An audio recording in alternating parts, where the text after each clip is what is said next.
Winning cures everything. Now for your hosts, Gary and Chris.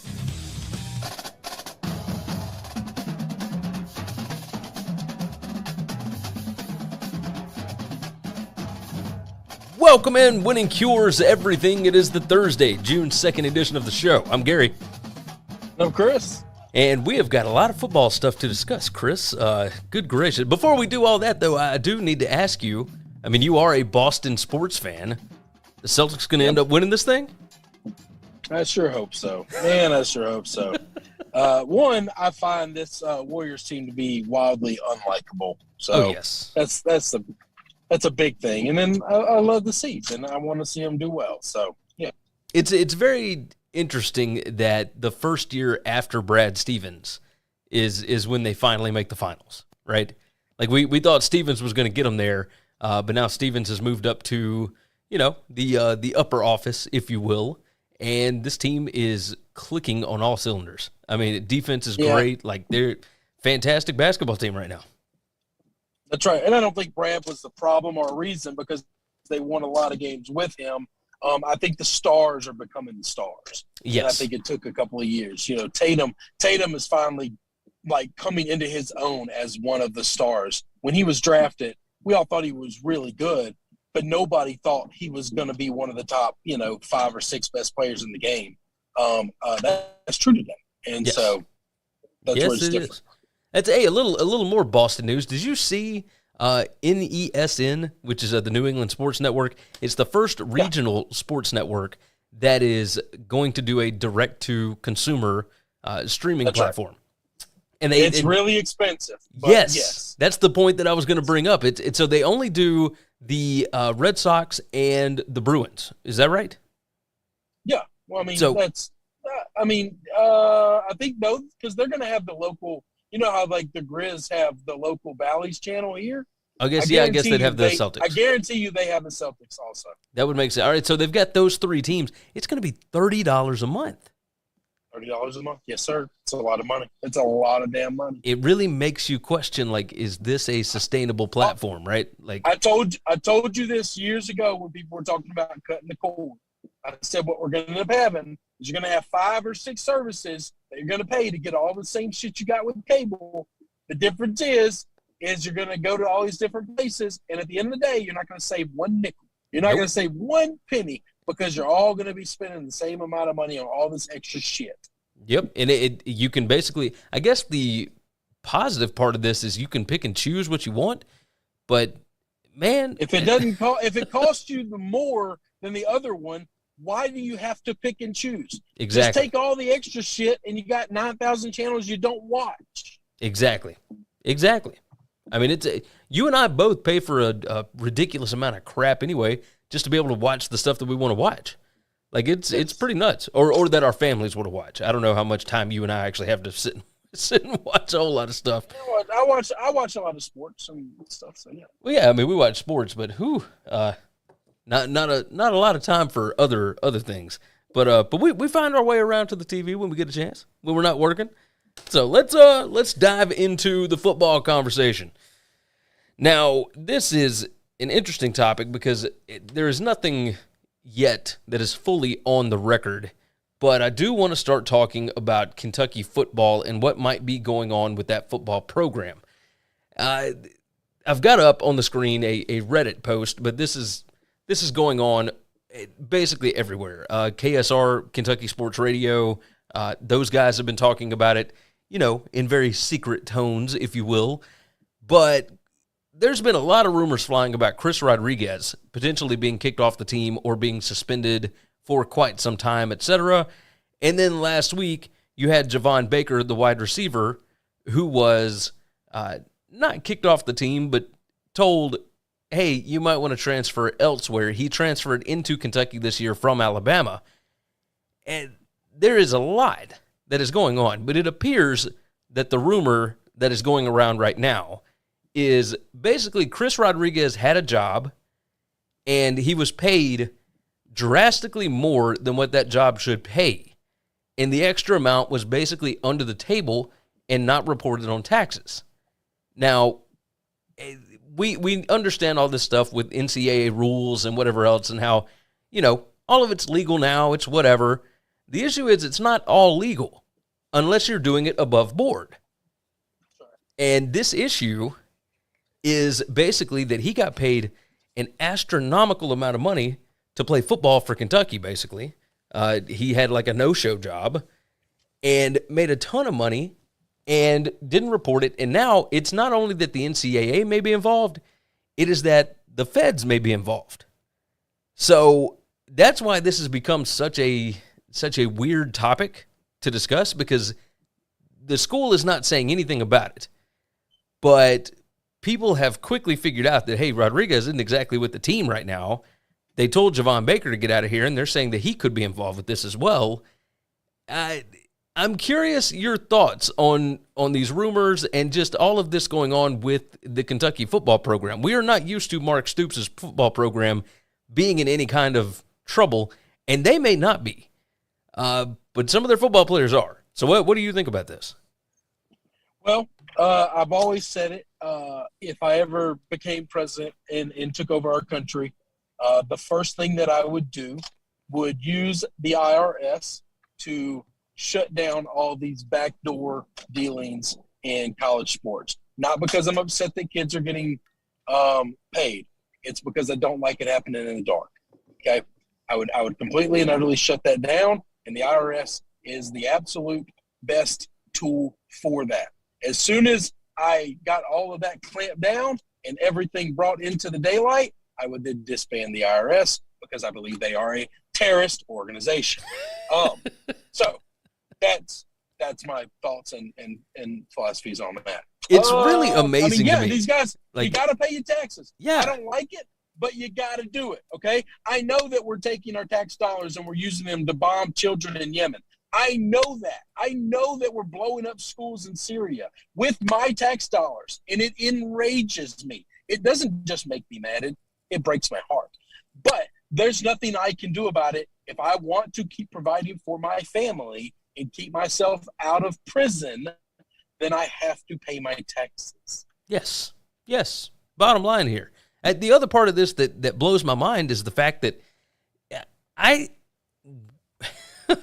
Kentucky football has never really done this. And now we are in a situation where they just did it incorrectly. Like maybe this guy was asked to, hang on now, this one boy got asked to leave Alabama, so we think some of this stuff might have happened there too. Like they didn't want to get caught in the smoke screen, so you go ahead and transfer out. All right. Well, Javon Baker isn't the one that was asked to leave. That was a Jai Hall. Javon Baker is one that actually I think Saban wanted to stay because he was a 5-star receiver and whatnot. But he entered the transfer portal and very quickly picked Kentucky. Well, and this is a completely different story now. This is 100% you took from the king. Maybe. Because every one of these kids have been getting paid under the table for decades, Gary. For decades.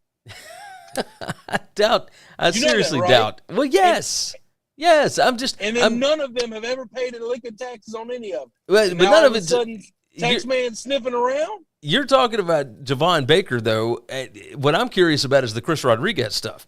The Chris Rodriguez stuff had to have been going on before the NIL stuff became legal as far as the NCAA is concerned, because why on earth would you not just sign the kid to an NIL deal? Because he didn't want to pay the taxes. Listen, I've had plenty of people ask me to pay them in cash in the past because they don't want to pay their taxes or because they got money being garnished from child support or back taxes or whatever. And so they want you to pay them in cash. That happens. And so somebody said, okay, now if I pay you in cash, you're now responsible for collecting and paying your own taxes. Okay. That's a good point. He chose to not do that. Yeah. Their fan camps This could have been legitimate NIL money. But if you're a 1099, they're not taking the taxes out. True. And if they don't fill out a 1099 at all, then it comes back on them as well. So I'm very curious about it. The tax man is coming. So look, the fan camp, it starts in 3 days on June 5th. They'll have a bunch of different camps over the next couple of weeks. So, it says on here, we'll likely know a lot more about these once camps start. You've used the word multiple times, astronomical. I need to know what that is. I need to know what that is. Well, so I'm guessing that it's astronomical. Well, you're the one that's using it. Right, because otherwise this wouldn't be an issue if this is like $10,000, $20,000, right? This would not be something that the feds would be investigating. If you don't know that, then you can't classify it as that. You can't quantify it as that. You can't use that word to describe the amount if you don't know what it is. Okay. No, you have a valid point here. My guess is that it's a pretty big amount of money because, again, if it's even $50,000, your taxes on that are not going to be outrageous.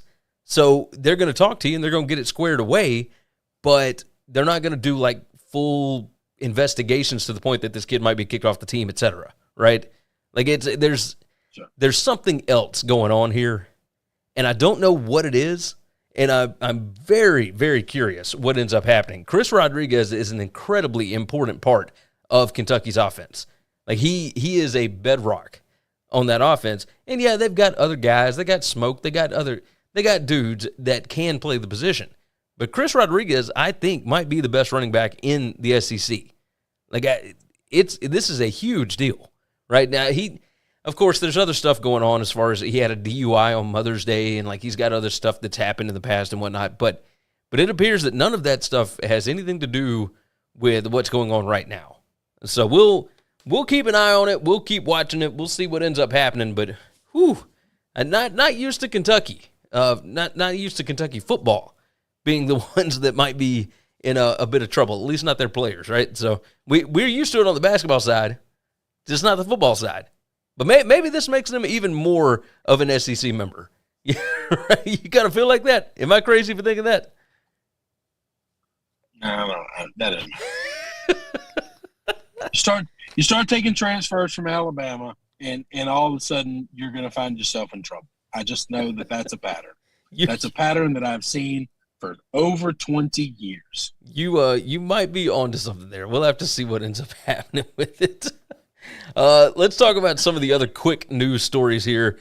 Sam Pittman, the head hog, gets a brand new contract, a 5-year extension, and I'm pretty excited for him. Like, this is a pretty big deal. And I love the way that they did this contract.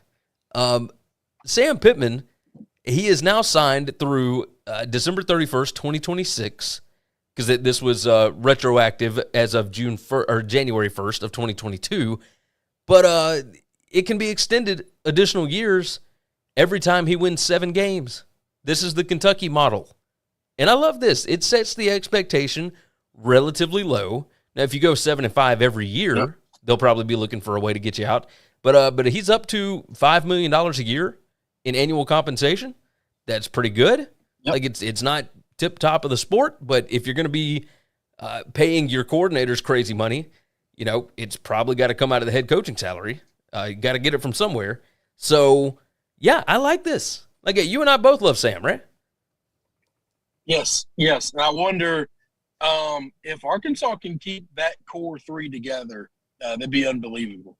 And the idea that Barry Odom's been a head coach before in the SEC and it didn't work out, usually, man, if those guys find a home and they find happiness, it's hard to plug them away from that end, So, and the Browns name might just be tarnished just enough to keep Little Browns in Arkansas.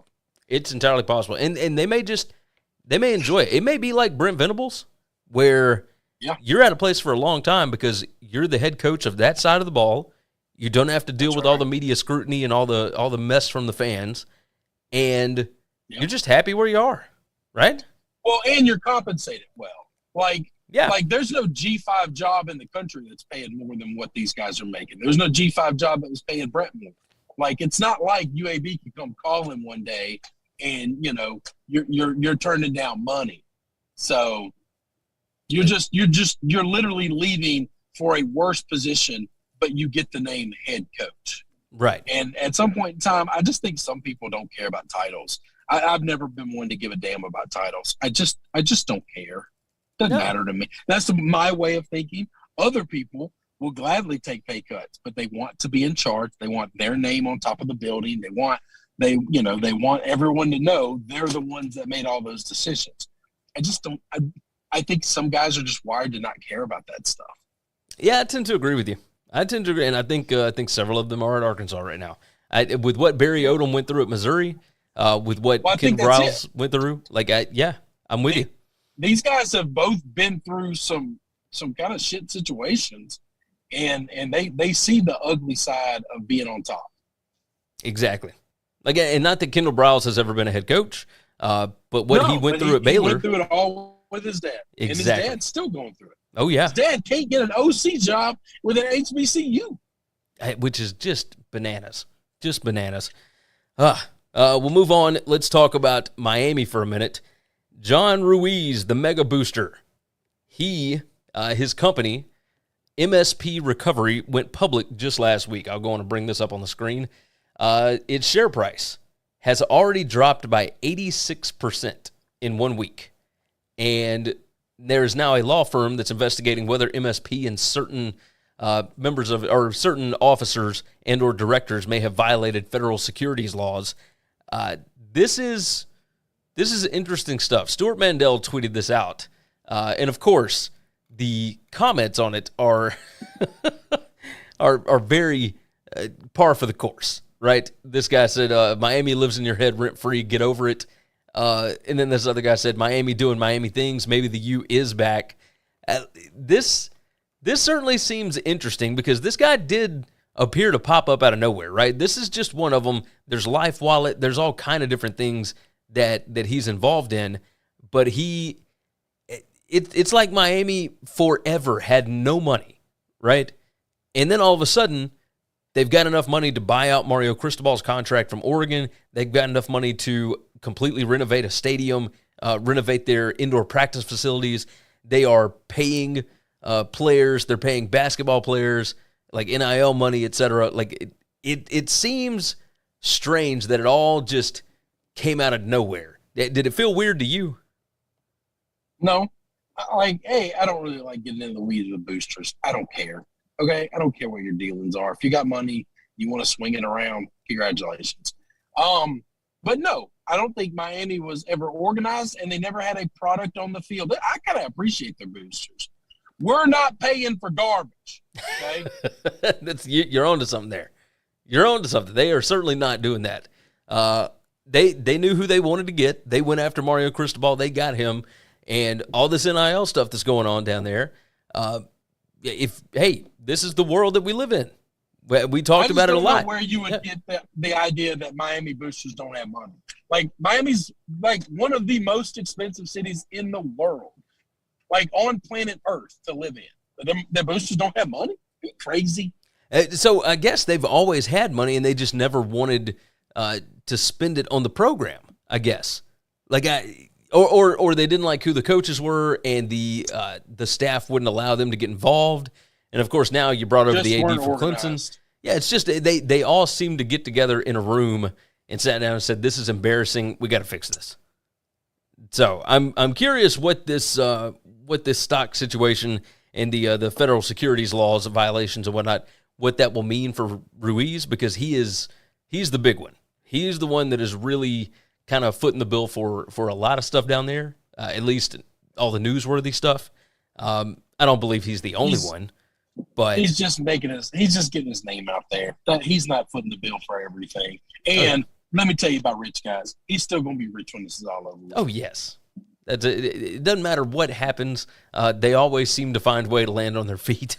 And their feet is typically inside some multi-million-dollar yacht, right? Like that's the way this thing goes. So we'll keep up with it. We'll see what happens. We'll move on to Ohio State and Ryan Day. Ryan Day met with about 100 members of the Colombus business community on Thursday morning. And he actually put a price tag on NIL. He believes that Ohio State needs $13 million in NIL money in order to keep the football roster together. Now, I don't know that that's exactly right. This is kind of what Nick Saban was doing when all the Jimbo stuff started up. He was talking to Birmingham businessmen. Hey, if you guys want us to stay competitive, you're going to have to up the ante a little bit. And that's exactly what Ryan Day did, only Ryan Day put a price tag on it. And this article is very interesting because it looks at it as, okay, for an 85-man scholarship team, that would be about $150,000 per player.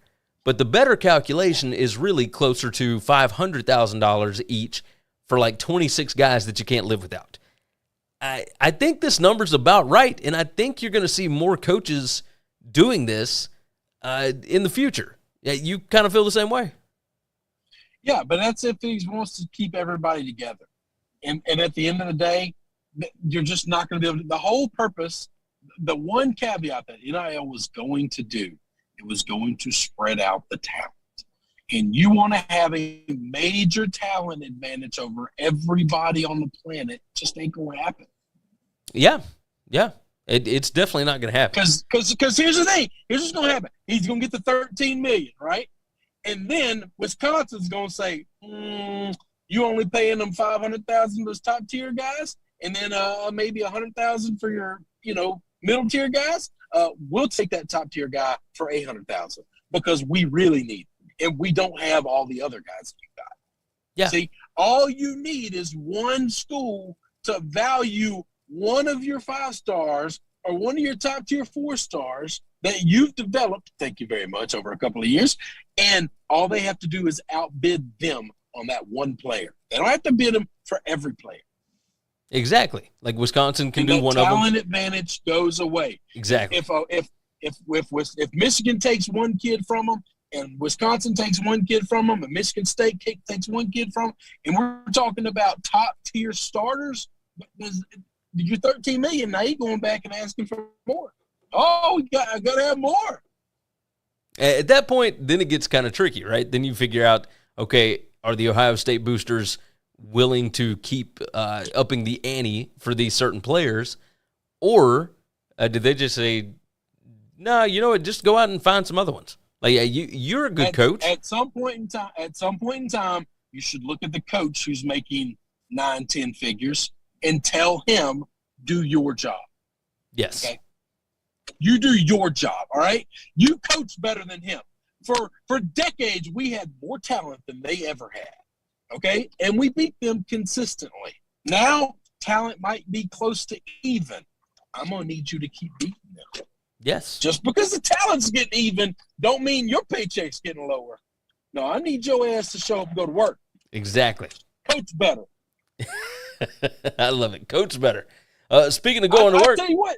Go ahead. If I was one of these rich guys, if I was one of these big boosters, I'd absolutely have something for my coaches. I don't mind paying the kids. I don't mind that. But your ass has been making $10 million a year or more all these years, and you had the best talent? No, sir. No excuses. You don't get an excuse. Be better. Coach better than them. Because every now and then, Michigan beats your ass like they did last year, and they did it with inferior talent. Yeah. So tell me how that happens. Explain to me how that happens. You whip them.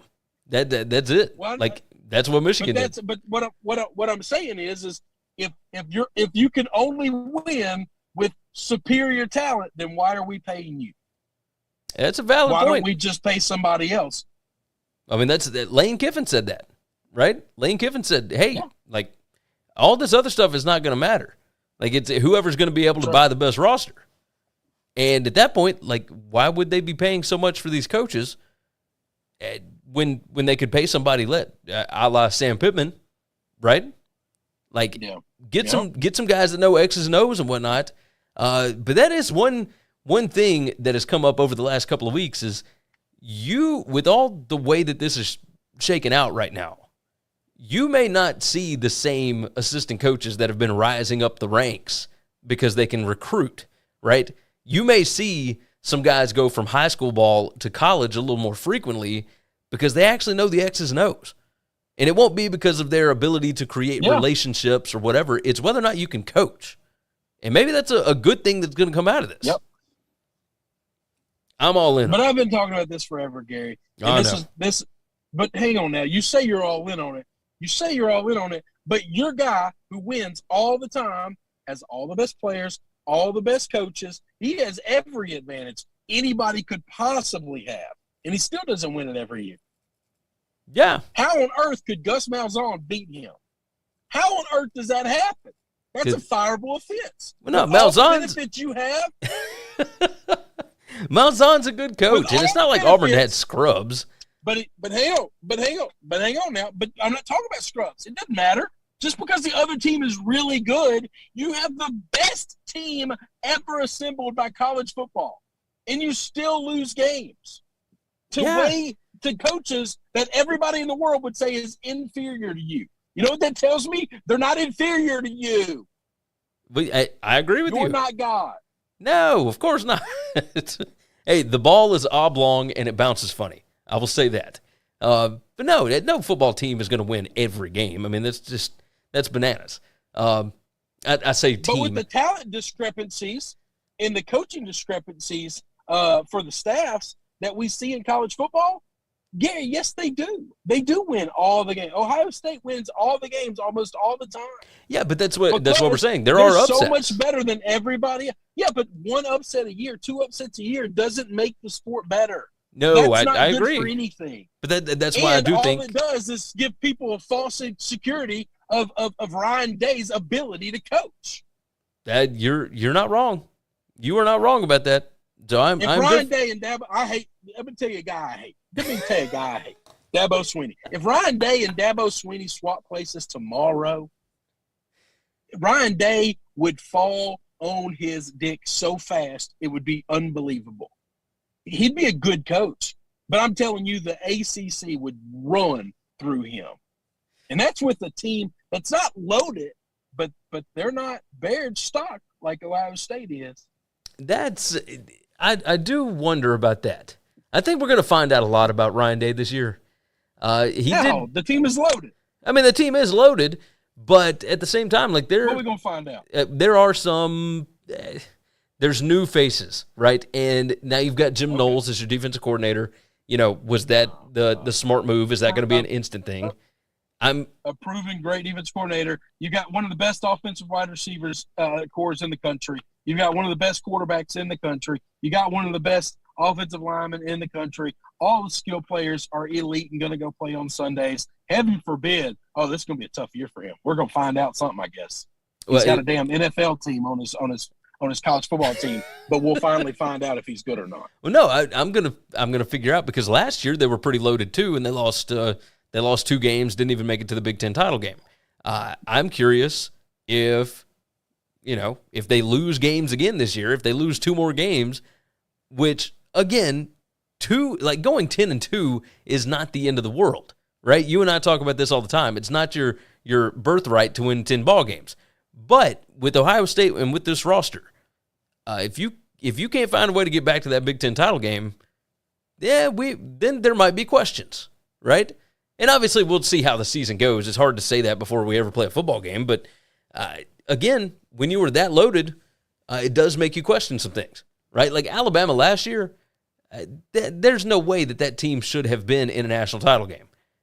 And yet they were there at the end of the year, I suppose just based off playmakers and making the right coaching calls in very dire times.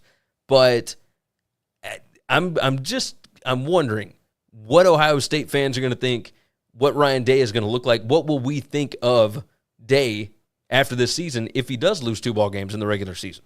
Like, I don't see it. I think they'll probably go undefeated. But, I mean, you never know. I mean, we kind of thought that last year, didn't we?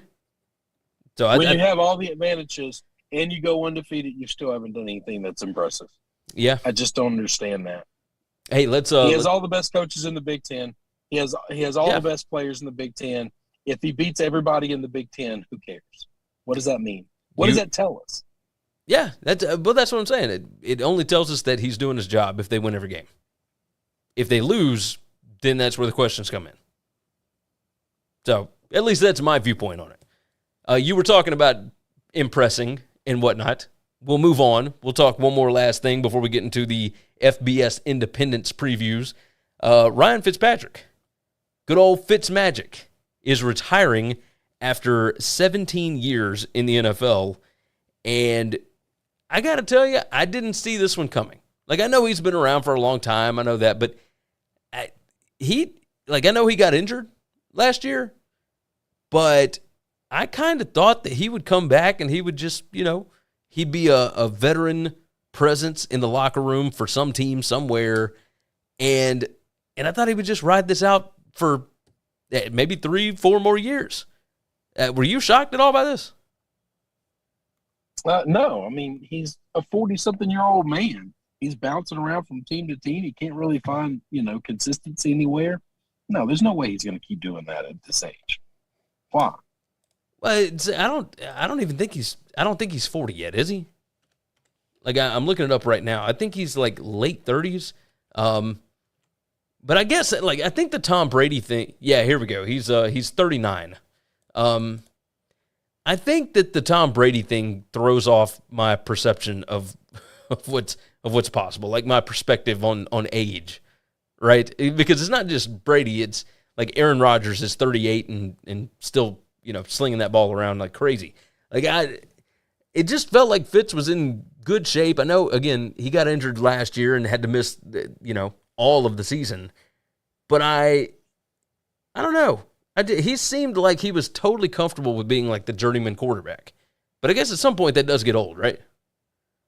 Yeah, I'd be sick of that. And how many teams did he play for? He started for 9 different teams, I think. Let's see. He played for the Rams, the St. Louis Rams, the Cincy Bengals, the Bills, the Titans, the Texans, the Jets, the Bucks, the Dolphins, and the Washington football team. So he's been kind of all over the place. So yeah, it's pretty nuts. He really, like, when he became the most famous, I think, is when he was Fitzmagic, and he kind of took Jameis's job in Tampa. Like, I think that was when he really hit it, and that was 12 years into his career. So it'll be a shame to not have him out there, not have him as somebody that we can talk about in the NFL. But good on him. Like, props to him, because that's a hell of a career. And he is just an overwhelmingly likable guy. Like, always has been. So, incredibly funny, great in a press conference setting. Like, and from all indications, like, every team that he's ever been on, the players love him. Like, I don't know of anybody that might be more lovable than that guy. So you tend to agree?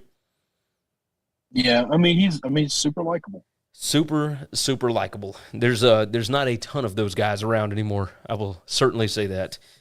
Podcast reads, let's go on and do this. WinningCuresEverything.com is the website. Go ahead and check it out. Everything you need to know about us, you can find right over there. Along with that, make sure you are subscribed to the podcast, Apple, Spotify, etc. You can leave a 5-star review over there. A written review would certainly help us out. That helps out the algorithm and gets us in front of more college football NFL fans. Along with that, the YouTube page is rocking and rolling. We are rolling through our college football previews. Once those are done in the middle of July, we will then move into the NFL previews. So we've got a lot of previewing to do leading up to the season, but make sure that you're subscribed over at the YouTube page and, of course, the podcast as well. Jump into the chat, jump into the comments there. We're on Twitter, at GaryWCE. Chris is at Chris B. Giannini, and I am at Winning Cures. That is the show's Twitter page. And you can also find my smiling mug a couple of times a week over at BetUS TV doing the How to Gamble on Sports segments there. And in the college football show, the BetUS College Football Show is coming back very, very soon. So check it out, BetUSTV.com. Now, Chris, the FBS Independents. There are 7 teams that are not affiliated with a conference as of right now. Before we jump into team number 1, let me get your initial impressions. I like some of them, and the others I hate. Like, I don't even want to. I hate to a point that I really don't want to even talk about it. I feel like we're going to waste a lot of time. I would imagine these will be short previews, for sure. But there are fans of those teams, so we'll dive through it and we'll see if we can find anything about them. we'll start off these previews with the Notre Dame Fighting Irish. And, of course, Notre Dame, a brand new head coach. Brian Kelly left for LSU, and now Marcus Freeman is going to be the new head coach. Last year, they went 11-2. That includes a bowl loss to Oklahoma State, and what a hell of a ball game that was. 11-1 in the regular season. Their post-game win expectancy was 9.56 and 2.44. So closer to a 10-win team than an 11-win team. The offense was strange. They typically have been really good at running the football. Even with Kyron Williams last year, though, they were number 94 in rushing success rate. So the offensive line was still pretty good. They just didn't seem to know what they were trying to do, especially early in the season. Now, late in the season, once the schedule eased up, that defense rocked and rolled, man. I mean, they were unbelievable. They lose Jack Cohn. They lose Kyron Williams. They lose Kane Madden, the right guard. They lose Kyle Hamilton, who they didn't have for the back half of the schedule last year.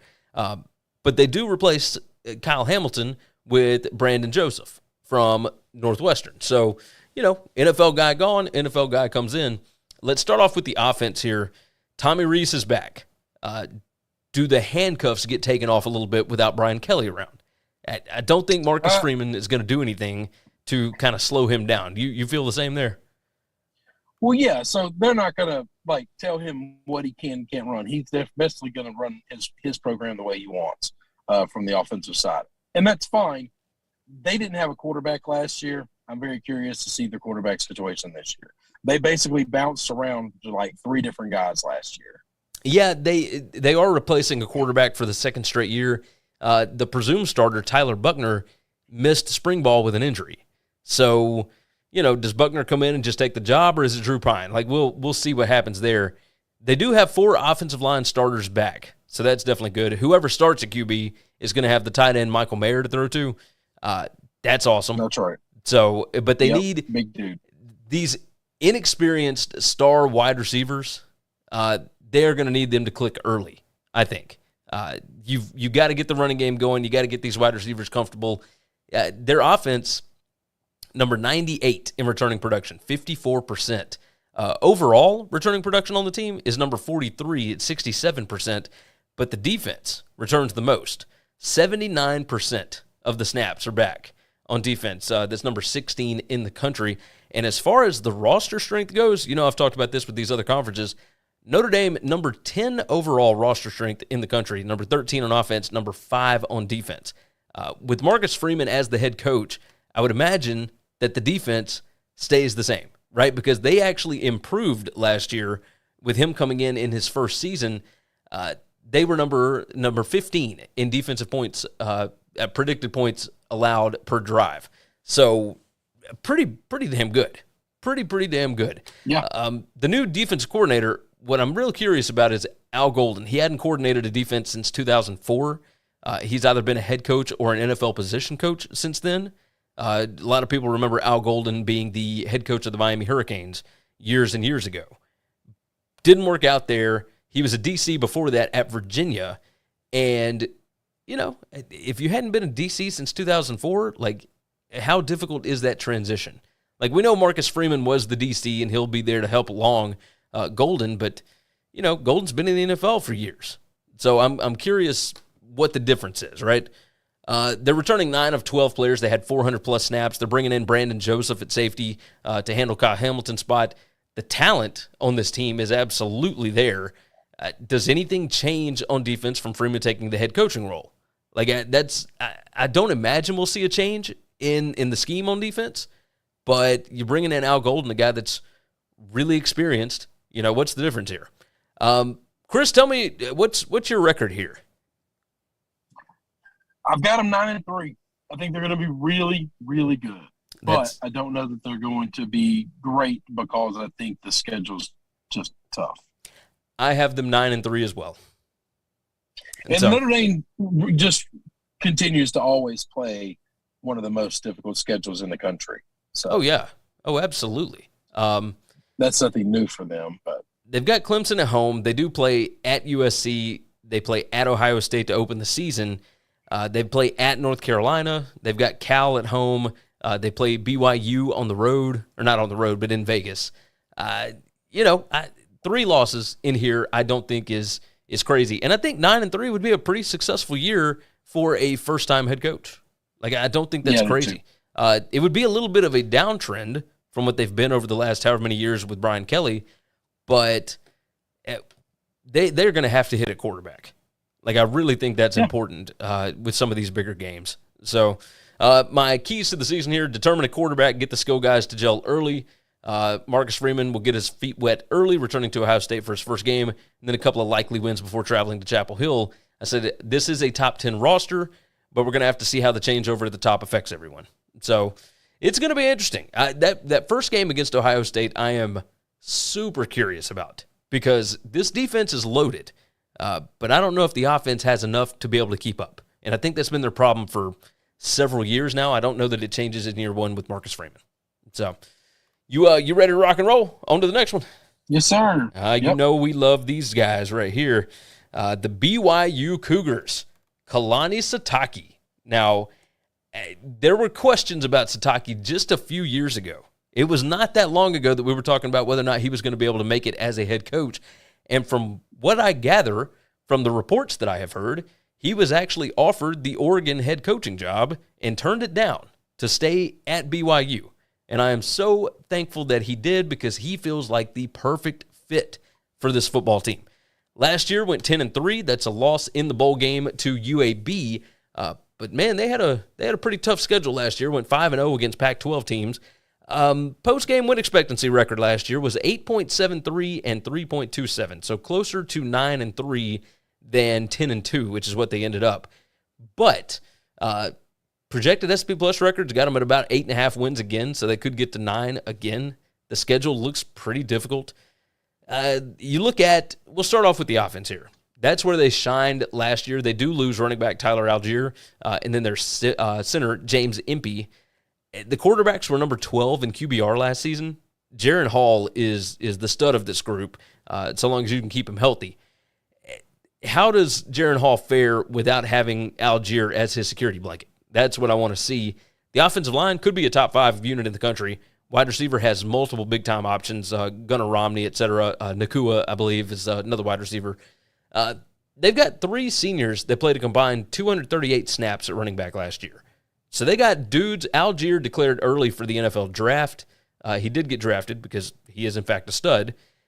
Chris, the problem that I've got here is on defense. On offense, they were number 4 in PPA per drive. On defense, they were number 95. Like, they were giving up points to everybody last season. And you look at them, they're number 1 in returning production on defense in the country. 93% comes back. We should see some improvement. The front 7, I think, is going to be pretty good. Defensive end, Batty, and the linebacker, Wilgar. Those are your studs to look out for. Secondary doesn't look heavy on talent, but they got 9 guys back that played 200-plus snaps. 6 of them played over 400 snaps. So I would imagine experience probably gets them to be a little bit better than number 95 in that metric. Give me a record here, because I'm kind of high on this bunch, man. I like them. I like them a lot. I've got them 8-4. I kind of wanted to make them 9-3. We're off on this one. We both had Notre Dame 9-3. I've got BYU 10-2. Ooh, yeah. Okay. I've got them beating Baylor. I've got them beating Notre Dame. I've got them losing to Arkansas. I've got them losing to Oregon. But I think they win everything else. Okay. And So those 4 games, I think they can win one of them. But splitting them would be huge. Splitting them would be unbelievable. Yeah, the Notre Dame one, like, I think it's a scheduling setup, if I'm not mistaken. BYU plays Utah State on a Thursday, the week before they play Notre Dame in Vegas. And Notre Dame has a bye week, but I think that this team I think they can whip Notre Dame, like at the line of scrimmage, which sounds bananas. But I see something in this team that I think, you know what it is? I remember exactly why I marked that, because I think BYU is going to have the better quarterback. I think that's what it is.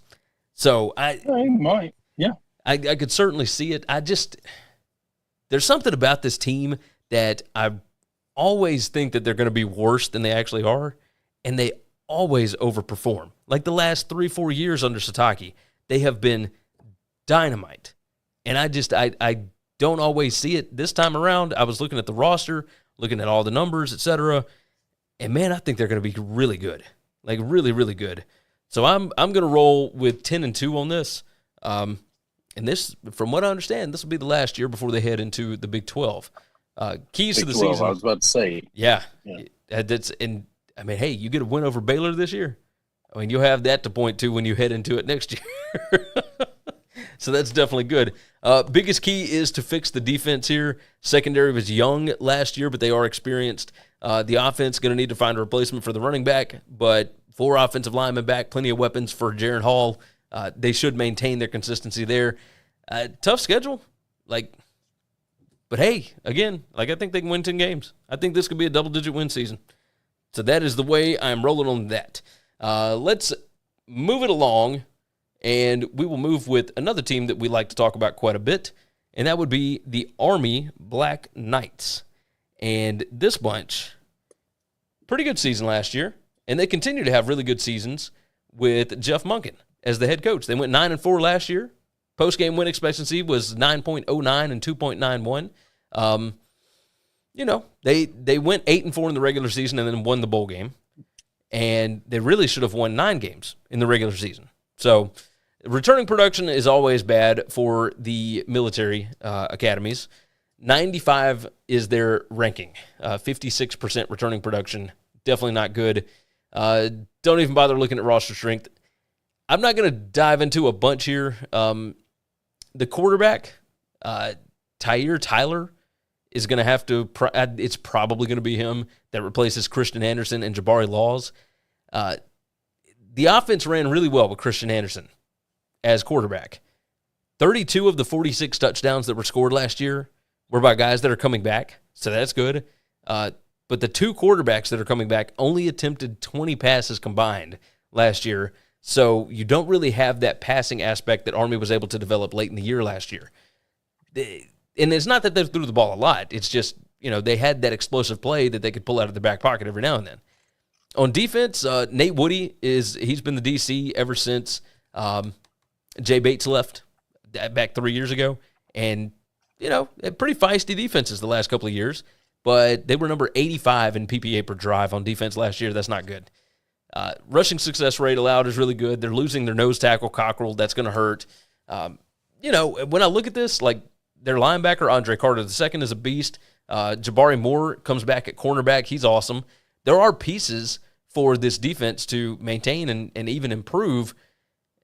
Chris, Army's won at least 9 games in 4 of the last 5 years. Even if you don't see it roster-wise, I've got them at 8-4, and that's with them losing the first 2 ball games. I still think this is an incredibly well-coached team, and the schedule, they always use it to set themselves up quite well. I think they beat Navy this year. I'm kind of in on them again. I don't think they're ever going to really have a bad year under Jeff Monken. Yeah, I'm with you. I've got 8-4 as well. We're the exact same, and that's it. That's what I trust, and that's what I know. It's Jeff Monken.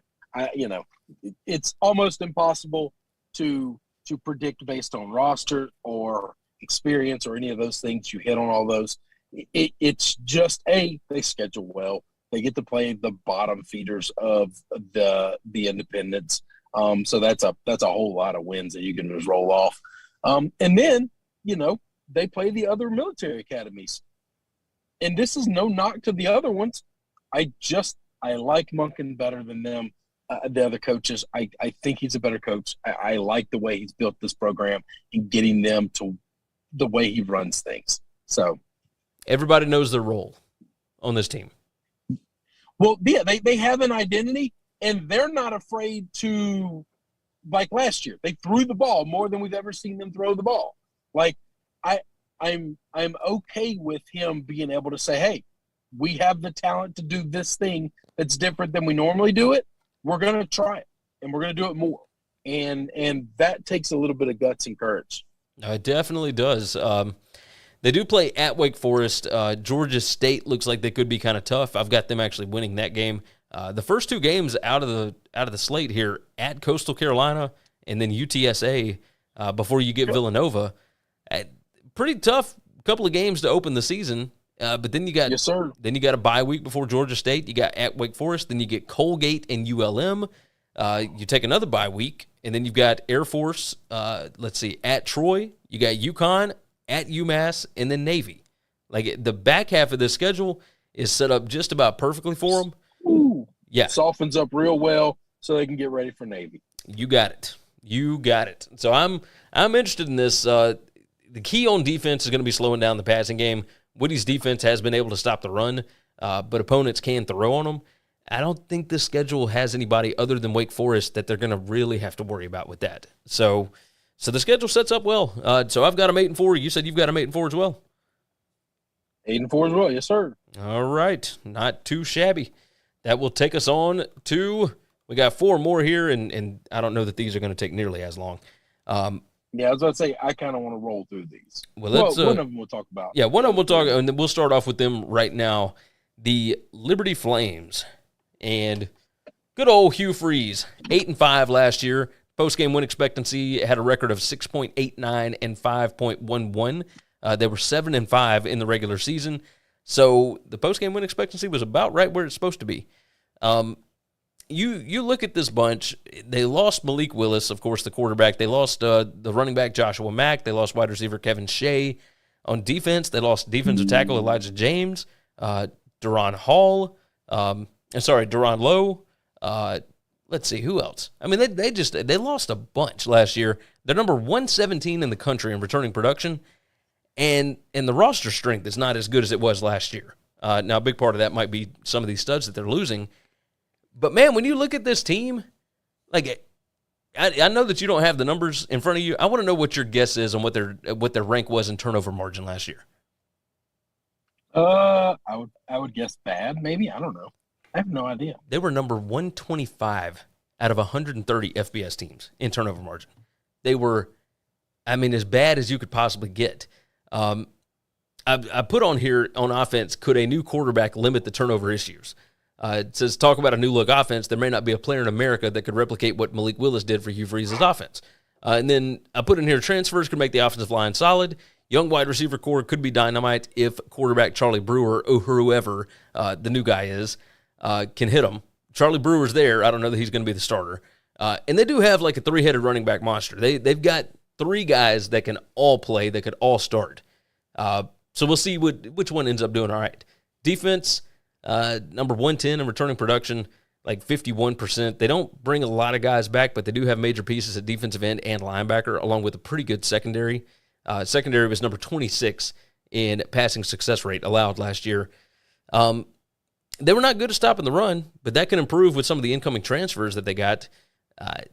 Guys to look out for, the defensive ends here, Johnson and Clark. The wide receiver, Demario Douglas, could be good as long as he's got somebody that can get him the ball. You got to stop the turnovers. They were number 116 in interceptions thrown last year. The offensive and defensive efficiency numbers showed that this team should have been way better than 7-5 last year. Like, they just, it doesn't make any sense to me. But at the same time, I don't know that necessarily means anything for this year, because you can't replace Malik Willis. Like, you got to develop these young guys and whatnot. And the quarterback is the most important position in Hugh Freeze's offense, and I don't know what he's got there. Like, Charlie Brewer has experience, but, Salter or Bennett could be better options. So we'll see about those. Like, I've got them 7-5, and man, that might be solely based on my faith in Hugh Freeze being a pretty good head coach. Okay, so this is weird. We seem to have this team the exact same record. I've got them 7-5 as well, but I feel differently about it. Like, everything you just said sounded negative and pessimistic. And all I can think of is, hey, there's very few coaches in the country that I would trust over Hugh Freeze to replace a great quarterback with another great quarterback. He's obviously proven that he has a track record of being able to coach quarterbacks up pretty damn well. So that doesn't concern me. Is Malik is he going to find another Malik? No. You don't just replace the greatest quarterback in school history. But at the same time, it's not like the guy coming in is going to be a bag of potato chips. Like, Q's going to get him coached up. He's going to run this offense. He knows what he wants out of his team, and I think he can get him there. I think they're 7-5 strictly because they do turn the ball over a lot. I don't know that that's all on Malik. I think that is just the kind of the way they play football. A little fast and loose. And so those things happen. And then also, Q's never been one to have a great defense. And so while he can score with folks, if he plays anybody that can score or they can slow his offense down, he's going to struggle to win those games. So I think the teams that they're outmatched against, I think they struggle to beat. I think they get beat up pretty good. But the teams that they're better than, I think they also beat those teams up pretty good. Yeah, I tend to agree with you. To say that this team is very their final record is usually pretty close to also how they are against the spread. I would bet that teams are favored to beat, they cover the spread. And teams they're underdogs against, I bet they don't cover the spread. Well, I will say this: they went 8-5 last year. They were 7-6 against the spread last year. So, pretty close.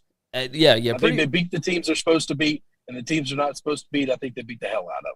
Yeah, majority of them. I mean, remember, this team lost to, Louisiana Monroe last year. It was – That's right. No, I know that was unexpected. And it's not a perfect science, but I'm just saying. I think what I get from Hugh Freeze's teams. The thing that drives me nuts about last year is this team was number 15 in predicted points added margin last year, and they were number 18 in net points per drive, which typically would make you like a top 20 football team. You should be, especially with the schedule that they played, they should have been better than 7-5 in the regular season. And looking back at what they were, maybe the idea is, I don't know that all of the interceptions were Malik Willis's fault, but number 116 in interceptions thrown is definitely not good, right? If you cannot turn the football over, I trust Hugh Freeze to have a good offense. So, again, 7-5, and that's with BYU, Arkansas, Virginia Tech, Wake Forest, UAB, all these guys on the schedule. By the way, there is a big discrepancy between the good teams against the bad teams that they play. It is a vast difference. There are very few average football teams that Liberty's going to play next year. Virginia Tech might be the closest. But that's what I'm talking. Yeah. Yeah, that's what I'm talking about. They're going to play teams that I think when they face them, they have not only do they have no chance at winning unless a miracle happens, they're going to get destroyed. Yeah. And the other teams that they play, I think they're going to beat by 30. Yeah. Because I think those other teams are going to struggle to score 5. I mean, it's just Akron, UMass. Hard to put point. Yes. Yeah, Gardner-Webb, UConn, New Mexico State. New Mexico State. Yeah, those teams are going to struggle to score on anybody all year. Yeah. Any points at all. Well, you know what? Let's go ahead and wrap this thing up. We will go on and move to the next bunch. And these three, again, all 3 in a row. One yes, time. They will all be very quick. We'll start off. We'll do New Mexico State first. I want to talk about them for just a minute because they hired Jerry Kill as their new head coach. And, let's not dive too deep into this. This team was really bad last year, number 126 in PPA margin, number 124 in net points per drive. Their roster strength right now is number 130 across the board. Number 130 on offense, number 130 on defense. They're number 98 in returning production.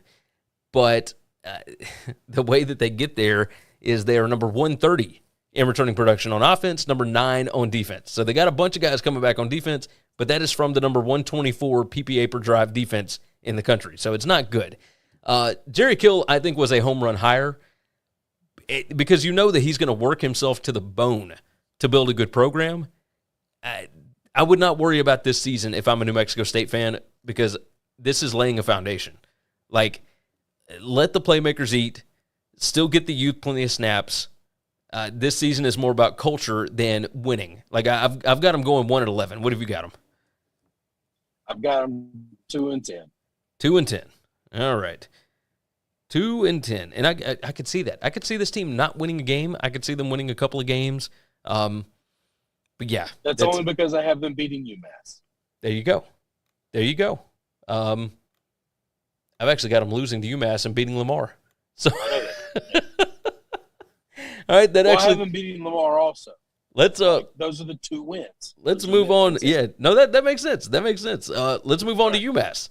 I think I know what UMass's record is going to be now. Yeah.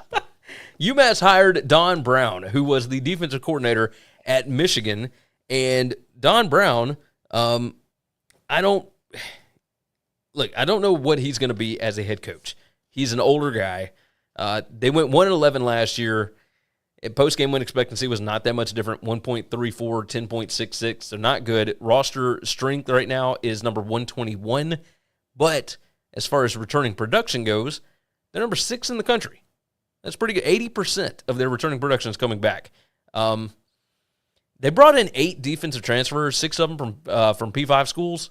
Like, it's going to take a bit to get acclimated, but they absolutely had to have something to improve because they were number 128 in defensive PPA per drive. The offense was not much better. They were dead last in the country in PPA margin and net points per drive. Like, they were not good. They brought in 14 total transfers. Like, you got to figure, like, they'll be able to develop chemistry fairly quickly because I imagine all of them will be playing. How quickly can they pick up Don Brown schemes? Like, I've got them at 2-10. There's just not a lot to look for this season. Again, I think this is another one of those where you brought in a pretty well-known coach, and it's going to take some time to build a culture there. You feel the same on it?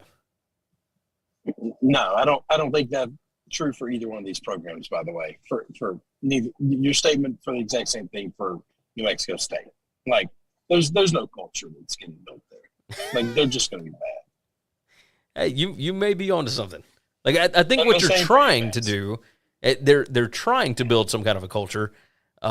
Whether or not it's possible, now that's a whole different story. I don't know that it is. But all right, who's they? The head coaches? Yeah, the head coaches are only there trying to show, hey, if I can show any improvement at all, I can get a head coaching job somewhere else. And then I'm on the first thing smoking away. It's not the athletic department. It's not the boosters. At either of these places, it's not the fans. They're not trying to put it together a winning culture. They're not putting any money into these programs at all. Are we sure that these are the 2 coaches that are going to be, like, leaving for other jobs? If they're successful at all, yes. Maybe. Okay. Yeah, I can. If they're not, then they're just going to stay there. But they're not building those programs, and I'm talking about the administration that runs them, where the money is going. They're not putting money into football. They're not building anything. No, you're not wrong. Don Brown is 66 years old. Jerry Kill is 60. This team's going to win. So this team's going to win one game, maybe win one game, and they're going to struggle really hard in every game to put any points up at all. So you've got UMass at 1-11. I take that. 1-11. Yeah. I've got them 2-10. I've got them beating New Mexico State. But again, anything's possible here, I suppose. I don't think you're necessarily wrong. Like, yeah, if they show any kind of improvement and somebody offers them another gig, yeah, they'll probably get out of there. I just don't. Well, and even if they don't, but like, here's the deal: nobody's building anything. Like, this idea that these programs are trying to get better at football, they're not. The coaches are. The coaches want to be better. They don't want to coach teams in the toilet. But I think this is what I was talking about earlier when I talked about guys just want to be head coaches, okay? Nobody would choose to be a head coach here over being a DC or an OC somewhere else at a winning program unless they just really care about being a head coach. That's, all right, so that'll take us into the last one here. Let's talk about UConn right quick. Okay. UConn, Jim Mora Jr. takes over as the head coach at UConn. They went 1-11 last year. Of course, the team just flat out quit on Randy Edsall, and they had to get him out. Yep. they brought in offensive coordinator Nick Charlton, who was the head coach at Maine for the last 3 seasons. Now, obviously, that's an FCS school. I mean, he actually won some awards as being, he's a pretty young guy. He's only 33 years old. Why you would leave a head coaching job, even in the FCS? I mean, I guess UConn's going to pay more as an OC, but again, if you're trying to build a resume, like, it doesn't make a whole lot of sense to me. They did bring in the Penn State transfer quarterback, Taquan Robinson. Everybody remembers him, I would imagine, from the Iowa game where Sean Clifford went out and then Penn State could do nothing on offense. But at the same time, like, almost anything is going to be better on offense than what they did last year. They were number 129 in PPA per drive on offense. At defense wasn't great either. They do have 3 offensive linemen returning with a lot of skill players. Transfers coming in could take over starting roles in that spot. The defensive coordinator, Lou Spanos, retains that same role. He was the interim coach last year. The team obviously played hard for him. They should improve a little bit. They're returning 7 starters. They're number 28, returning 73% of their production on defense. I mean, it was so obvious that the team had quit on Edsel, like, early. And then they actually started trying, and they looked pretty decent in some games, even when they lost. They brought in 12 transfers, 7 of them P5s. They did upgrade their overall roster strength a little bit. This is a major league rebuild, and I mean, they just need improvement across the board. Like, there's nothing that that they really did well last year. I've got them going 2-10. I'm curious your thoughts here on Mora. Like, this is another one where I feel like he's building for something, but now that is an accurate statement here. Okay. All right. So first off, I got them 2-10 as well. But here's what's going on at UConn that's different at those other 2 places. First off, not too long ago, like, I don't know, 2-3 years ago, they put several $1 million into updating facilities. UConn athletic department is willing to spend money on football, and they've made it clear they're willing to spend money. They went and got a real coach, and a pro coach, an NFL coach. Okay, they got somebody who knows what he's doing and knows how to put a staff together, how to coach up kids, and they're going out getting transfers. These other schools, those other 2 schools aren't going and getting transfers. They're not going out and getting other kids and convincing them to come play at their school. Nobody's doing that for UMass or New Mexico State. No, UConn is significantly different. Now, they're bad, and it's going to take a minute, but they are at least building something. Well, let me correct one thing. UMass did bring in 14 transfers. UConn only brought in 12. But I do think that the quality that UConn brought in was significantly better. I don't care. All right, more kids came from other schools. Tell me where they came from, okay? Because UConn's bringing in school kids from G5 and P5 schools, all right? And UMass is probably bringing in a whole lot of FCS school kids. I know that they were bringing in some. So I know on defense for UMass, and this might be the Don Brown effect, 8 defensive transfers, 6 of them are from P5 schools. Okay. So, I mean, there's something there, but again, I don't know about the quality. Like, I feel like UConn has done a little bit better. Like, I'll say that. So, maybe I'm crazy. I've got them at 2-10. You got them 2-10?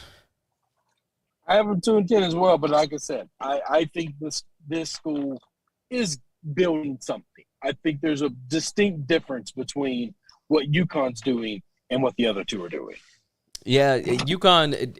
How old is Jim Mora? Do you know? He's probably in his early 60s or late 50s. I was trying to think because it feels like Jerry Kill has been around way longer. But no, Jim Mora Jr. is the same age as Jerry Kill. How crazy is that? Jim Mora just looks like a young guy. Like, he looks like he's got – every time he talks about UConn, he's so passionate. He's so excited about it. It's just – it's very weird to hear You know, like I don't know the best way to explain it, but he certainly seems to be doing a good job of driving the hype train a little bit. I'll say that. So we both got UConn at 2-10. Yeah, I mean BYU and Notre Dame probably going to be the two best of the independents. Army and Liberty probably going to be highly respected programs again. They will win. They will go to bowl games, and then of course we have the bottom three, which are not all that great. Chris, is there anything else that we need to hit on before we dive out of here today? Nope, that's it. Let's do this. You know what? I'm not even going to give a long goodbye. I'll just say this. Everybody take care of yourself, take care of each other, and hopefully all of your tickets cash this weekend. Thanks for checking out Winning Cures Everything. If you want to keep up with us, hit subscribe on YouTube or your favorite podcast app. Visit the website at winningcureseverything.com, or you can like us on Facebook or follow us at Winning Cures, at Gary WCE, or at Chris B. Giannini on Twitter. Share out the show, leave a nice review, and make sure to comment and tweet